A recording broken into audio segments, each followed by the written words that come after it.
At the end of the narrative, we find a young girl resting on a bed in the soft morning light. She is completely still.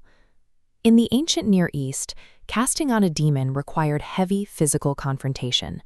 Exorcists relied on proximity, touch, spoken incantations, and violent, localized duels with the occupying entity. Jesus of Nazareth liberates this possessed child without ever crossing the threshold of her house. He never sees the demon. He never physically approaches the victim. He is executing a deliberate subversion of geographic, ethnic, and spiritual boundaries from a distance. This quiet domestic scene serves as a demonstration of jurisdictional reach. Before a word is even spoken to the demon, Jesus has proven that his authority is not restricted by physical location. To understand the mechanics of this victory, we have to look at where the conflict begins. Jesus crosses the northern border of Galilee into the Gentile territories of Tyre and Sidon. He is stepping into a geographic zone conventionally associated with maximum pagan uncleanness.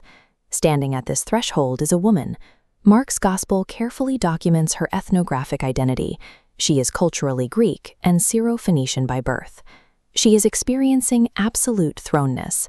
This is the existential condition of being cast into an ancestry, a history, and a level of covenantal distance without your choice.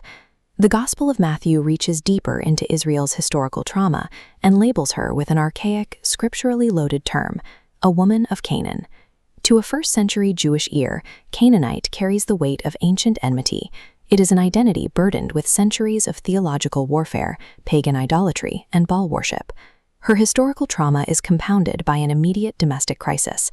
Her daughter is occupied by an unclean, decreational spirit. Her starting geography and ancestry were conventionally supposed to dictate her biography. By choosing to approach the Messiah, she refuses to let her historical classification determine her final standing. Centuries earlier, Joshua crossed into Canaanite territory to execute a military conquest, aiming for the destruction of the Canaanite people. Jesus arrives in this same territory with a different objective. We are witnessing a sovereign stepping into the margins to wage a surgical, redemptive war. The mechanics of this war require precise targeting. The Messiah separates the human captive from the demonic captor, treating the Canaanite woman as a victim rather than the enemy. The text reveals a relational ontology at work. The demon holds the daughter, but the mother incorporates that suffering into her own personhood. When she approaches Jesus, she does not cry out for her daughter. She cries, "Have mercy on me." This warfare crosses the very purity boundaries designed to exclude the outsider. It liberates a captive from a power her own history and ancestry could not overcome. Her intercessory cry initiates a campaign of noetic warfare. This is a battle of the mind and of perception. First, she must defeat the cognitive stronghold inside her own house, the belief that her family is permanently ruled by dark powers beyond repair. She bypasses local occult solutions and takes the crisis directly to Jesus. The second pressure point is the immediate shock of his response.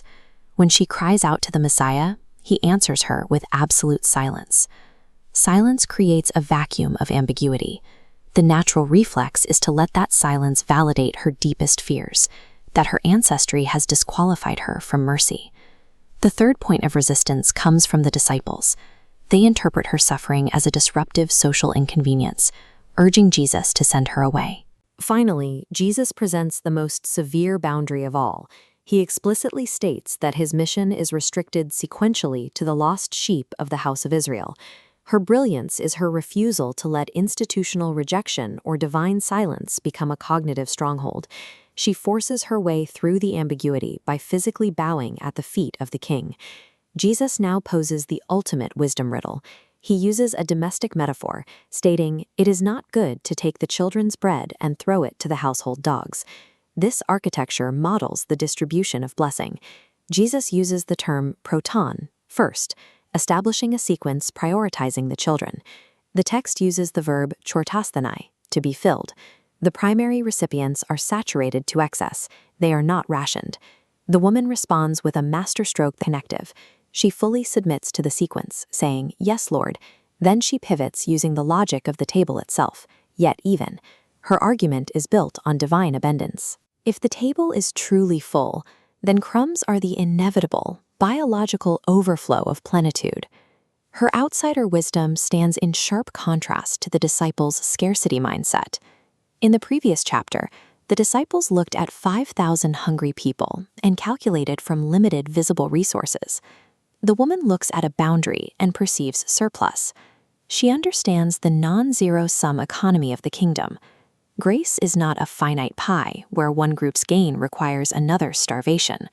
She reasons that a single crumb contains the same messianic authority as the entire loaf. Delivering her daughter doesn't require a redistribution of Israel's bread. It only requires the inevitable overflow of the Master's abundance. Israel's covenant election acts as the pipeline through which divine plenitude overflows to reclaim the outside world. Jesus gasps in open admiration of her great faith.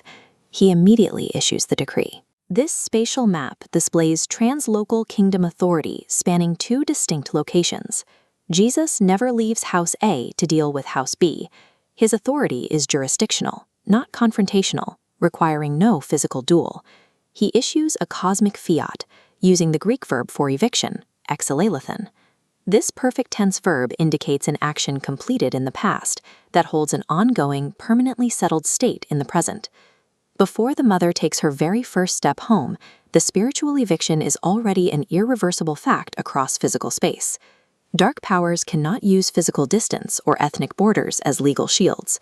All of creation sits under the immediate, direct jurisdiction of the king. True divine authority requires no physical proximity. The spoken word of the sovereign instantly restructures reality across the cosmos. The mother arrives back at her house, discovering that empirical reality has finally caught up to the spoken verdict.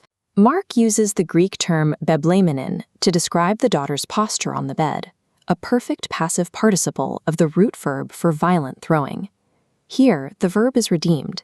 She is no longer violently thrown down in demonic convulsions, but gently laid down in permanent Sabbath rest. Under Levitical law, a bed touched by an unclean person was a zone of contagion, spreading impurity spatially. Christ's translocal decree reversed this vector. Rather than the room defiling the outside world, his distant holiness penetrated the pagan space, purifying the sanctuary. The divine warrior's conquest ends in the restoration of a simple, peaceful life. He reclaims the margins of the world, one bedroom at a time.